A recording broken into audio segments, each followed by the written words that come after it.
Bigla raw natanggal ang angas ni Senador Bato de la Rosa ngayong kumpirmado na ang arrest warrant ng ICC ayon kay Congresswoman Laila de Lima.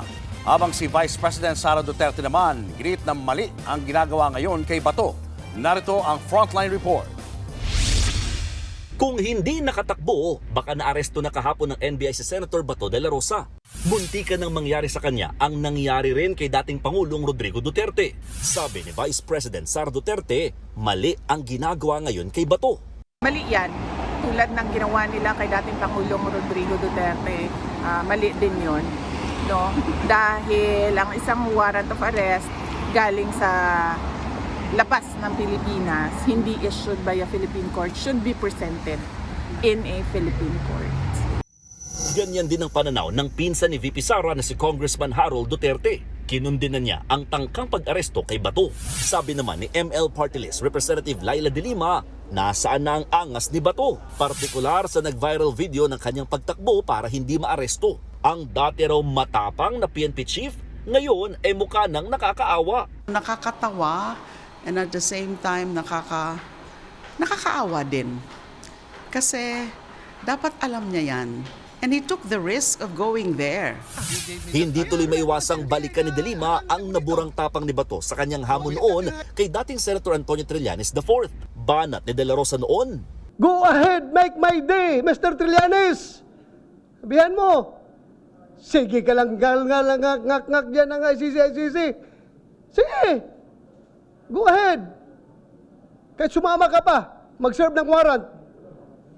Sumama ka, ikaw mismo magpusa sa akin. Nang bitbitin ngayon ni Trillanes ang ICC warrant of arrest, si Bato tila biglang tumiklop at gustong paalisin si Trillanes sa Senado. Mr. President, may I move that the Sergeant at Arms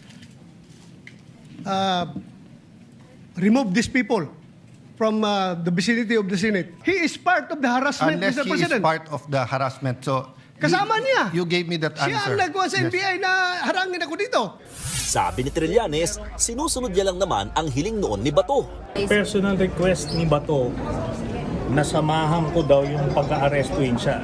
Pero bad trip dyan si De la Rosa. Hindi ko alam kung anong papel niya sa mundo. Bakit siya may dala-dalang warrant? Hindi naman siya membro ng ICC. Hindi naman siya membro ng Interpol. Bukod dyan, pinuna rin ni De Lima ang Senado na tila ginagawa raw sanktuaryo ni De la Rosa. Mali raw yan. Wala po sa saligang batas na sinasabi na kapag ang isang miyembro ng Kongreso at inaaresto ay dapat protektahan o bigyan ng refuge or sanctuary. Wala po yan. Tinabla naman ni Senator Robin Padilla ang mga bumabati ko sa Senado na parabang nagkakanlong sila ng kriminal. May pinaglalaban na prinsipyo itong taong ito. Hindi siya kriminal. Ang napakapangit po na impresyon na binibigay, parang tayo dito sa Senado ay nagtatago tayo ng kriminal. Wala pa pong kriminal dito. Nanawagan naman si Senator Risa Ontiveros sa bagong liderato ng Senado na protektahan ang kanilang dignidad at reputasyon. Nawawala na raw kasi ang paggalang at tiwala ng taong bayan kapag ginagamit ang kapangyarihan para makaiwas lamang sa pananagutan. Dagdag pa ni Ontiveros, dapat ituon ng Senado ang oras at lakas sa mga isyong tunay na kapakipakinabang sa taong bayan. Nagbabalita mula sa Frontline, Mon Gualvez, News 5. Mga kapatid, Julius Babaw po. Para sa komprehensibo at makabuluhang balitaan at talakayan, mag-follow at mag-subscribe na sa social media pages ng News 5.